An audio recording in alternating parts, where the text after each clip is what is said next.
السلام علیکم ورحمۃ اللہ وبرکاتہ الحمد للہ والصلاۃ والسلام علی رسول اللہ ما بعد فاعوذ باللہ السمیع العلیم من الشیطان الرجیم بسم اللہ الرحمن الرحیم اللہ لا الہ الا هو الحی القیوم۔ آج انشاءاللہ عزیز تیسرے سپارے کا مختصر ترین خلاصہ بیان کیا جائے گا۔ بعض مواقع ایسے ہوتے ہیں کہ جس میں ہم اللہ تبارک و تعالیٰ سے کچھ مانگتے نہیں ہیں، لیکن اللہ رب العزت ہمیں پھر بھی بہت ساری بھلائیاں عطا فرما دیتے ہیں۔ مثال کے طور پر ابھی جو آپ نے تیسرے پارے میں آیت الکرسی سنی ہے، آیت الکرسی یہ وہ کلمات ہیں کہ اس پورے کلمات میں، مکمل کلمات میں ہم نے اللہ تبارک و تعالیٰ سے کچھ نہیں مانگا۔ ہم اس کو جب پڑھتے ہیں تو اس میں اللہ سے کچھ مانگتے نہیں ہیں، لیکن اس کے باوجود بھی اللہ تبارک و تعالیٰ بہت سی بھلائیاں عطا فرما دیتے ہیں۔ جیسا کہ صحیح حدیث میں آتا ہے کہ نبی کریم صلی اللہ علیہ وسلم نے اپنے ایک صحابی سے پوچھا کہ اے ابو منذر رضی اللہ تعالیٰ عنہ، یہ بتاؤ کہ قرآن مجید کی سب سے بڑی آیت کون سی ہے؟ انہوں نے کہا اللہ اور اس کا رسول صلی اللہ علیہ وسلم بہتر جانتے ہیں۔ آپ نے پھر سوال کیا، انہوں نے پھر یہی جواب دیا۔ تیسری مرتبہ پھر آپ نے سوال کیا تو انہوں نے فرمایا کہ آیت الکرسی۔ آپ صلی اللہ علیہ وسلم نے اپنے صحابی کے کندھے پر تھپکی دیتے ہوئے ارشاد فرمایا کہ تجھے تیرا علم مبارک ہو، تو نے صحیح جواب دیا۔ لیکن یاد رکھیں کہ اگر کلمات کو دیکھا جائے تو کلمات کے لحاظ سے آیت الکرسی سب سے بڑی آیت نہیں ہے، بلکہ سورہ بقرہ کا جو آخری رکوع ہے اس سے جو پہلا رکوع ہے وہ مکمل رکوع ایک آیت کا ہے۔ آیات اور کلمات کے لحاظ سے وہ سب سے بڑا رکوع ہے اور سب سے بڑی آیت ہے، لیکن نبی کریم صلی اللہ علیہ وسلم نے آیت الکرسی کو جو سب سے عظیم آیت کا ہے تو یہاں پر فضیلت کے لحاظ سے آپ صلی اللہ علیہ وسلم نے فرمایا۔ کلمات کے لحاظ سے جو میں نے آپ کو رکوع بتایا وہ سب سے بڑی آیت ہے، اور فضیلت کے لحاظ سے قرآن مجید کی سب سے زیادہ جس کی فضیلت ہے وہ آیت الکرسی ہے۔ تو اس کا ایک فائدہ، ایک بھلائی تو یہ ہوتی ہے کہ یہ سب سے بڑی عظیم صورت ہے، اور صحیح حدیث کے مطابق اگر کوئی شخص اس کو رات کو سونے سے پہلے پڑھتا ہے تو اللہ تبارک و تعالیٰ ایک فرشتے کو مقرر فرما دیتے ہیں تو اس کے مال کی، جان کی، گھر بار کی، اولاد کی، سب چیزوں کی نگرانی کرتا ہے۔ اور وہ نگرانی کیسے کرتا ہے یہ اللہ تبارک و تعالیٰ بہتر جانتے ہیں۔ بس اللہ کے نبی صلی اللہ علیہ وسلم نے فرما دیا کہ فرشتہ مقرر ہوتا ہے اور وہ حفاظت کرتا ہے، نگرانی کرتا ہے۔ وہ کس انداز میں کرے، جس بھی انداز میں کرے، وہ میرے رب کی قدرت ہے۔ وہ اللہ تعالیٰ قادر اور مقتدر ہے، جس انداز میں بھی چاہے وہ آپ کے جان اور مال کی حفاظت کروا دیتا ہے۔ چور کے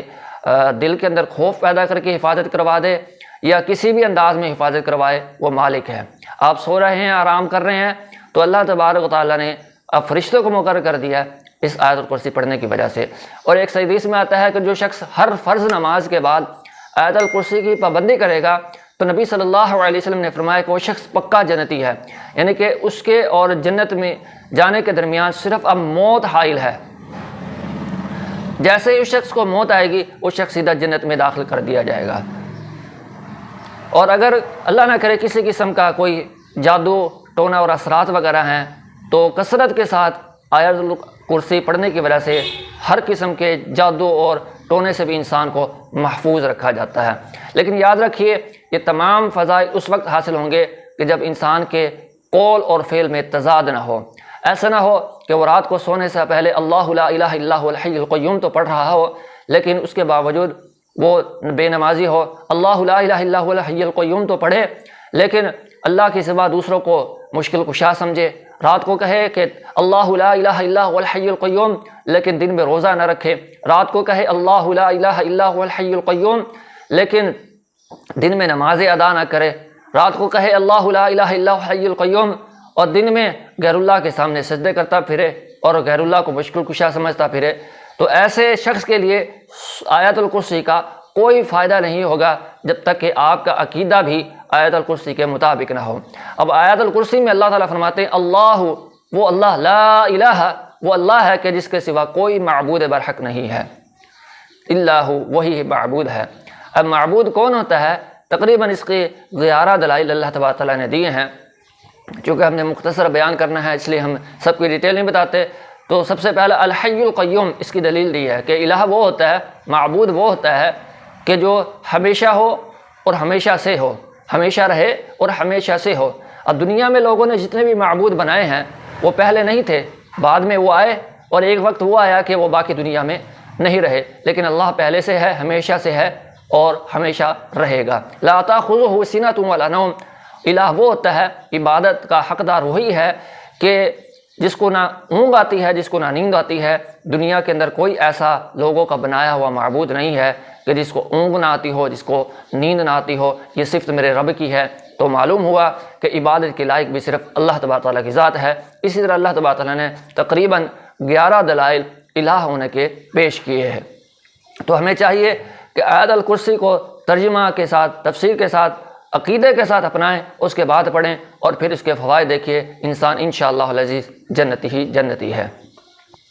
اور آیت الکرسی کو اسم اعظم بھی کہا گیا ہے، اور صحیح حدیث کے مطابق اسم اعظم کے وسیلے سے اگر اللہ تبارک تعالیٰ سے دعا کی جائے تو اللہ تبارک و تعالیٰ دعا کو رد نہیں فرماتے، اس لیے اپنی دعاؤں سے پہلے بھی آیت الکرسی کا ضرور اہتمام کیا کریں۔ اسی طرح اس سپارے کے اندر، تیسرے سپارے کے اندر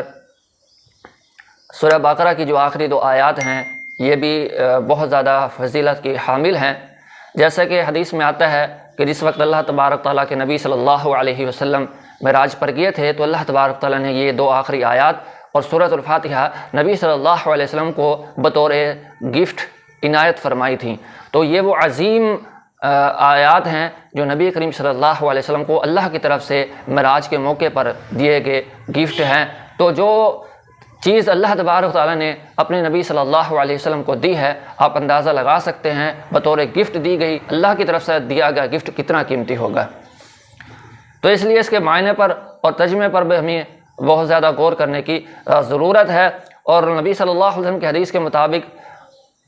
جس وقت یہ اللہ تبارک تعالیٰ نے عنایت فرمائی تو آسمان کا وہ دروازہ کھولا گیا جو اس سے پہلے کبھی نہیں کھولا گیا تھا، اور زمین پر وہ فرشتہ نازل ہوا جو آج سے پہلے کبھی نازل زمین پر نہیں اترا تھا۔ اس موقع پر اللہ تبارک تعالیٰ نے نبی کریم صلی اللہ علیہ وسلم کو یہ گفٹ عنایت فرمایا اور فرمایا کہ آپ ان میں سے ایک حرف بھی پڑھیں گے تو آپ کو ایک نور عطا کیا جائے گا۔ اور اسی طرح ایک صحیح حدیث میں نبی کریم صلی اللہ علیہ وسلم نے فرمایا کہ مجھے عرش کے نیچے خزانوں میں سے سورہ بقرہ کی آخری 2 آیات دی گئی ہیں، یعنی کہ یہ عرش کے نیچے اللہ کے جو خزانے ہیں ان خزانوں میں سے اللہ تبارک تعالیٰ نے یہ 2 آخری آیات دی ہیں، یعنی کہ اللہ کے عرش کے نیچے جو خزانے ہیں ان خزانوں میں سے ایک خزانہ سورہ بقرہ کی 2 آیات بھی ہیں۔ اور جو شخص نبی صلی اللہ علیہ وسلم نے فرمایا کہ جس کسی نے سورہ بقرہ کی آخری 2 آیات رات کو سونے سے پہلے تلاوت کر لی، پڑھ لی، تو وہ دونوں آیات اس کو کافی ہو جائیں گی، یعنی کہ زندگی کا ہر مسئلہ، زندگی کی ہر پریشانی، زندگی کا ہر دکھ، بیماری، تکلیف انسان کی ختم ہو جائے گی اگر وہ پورے یقین کے ساتھ، پورے توکل کے ساتھ، پورے بھروسے کے ساتھ اور ان آیات کے مطابق عقیدے کے ساتھ ان کو پڑھے گا رات کو سوتے ہوئے، تو اللہ تبارک تعالیٰ اس کی ہر قسم کی مشکل کو آسان فرما دیں گے، ہر قسم کی تنگی دور فرما دیں گے۔ اس لیے آیت الکرسی جو کہ ایک لمبی حدیث حضرت ابو ہریرہ رضی اللہ عنہ کے حوالے سے ہے کہ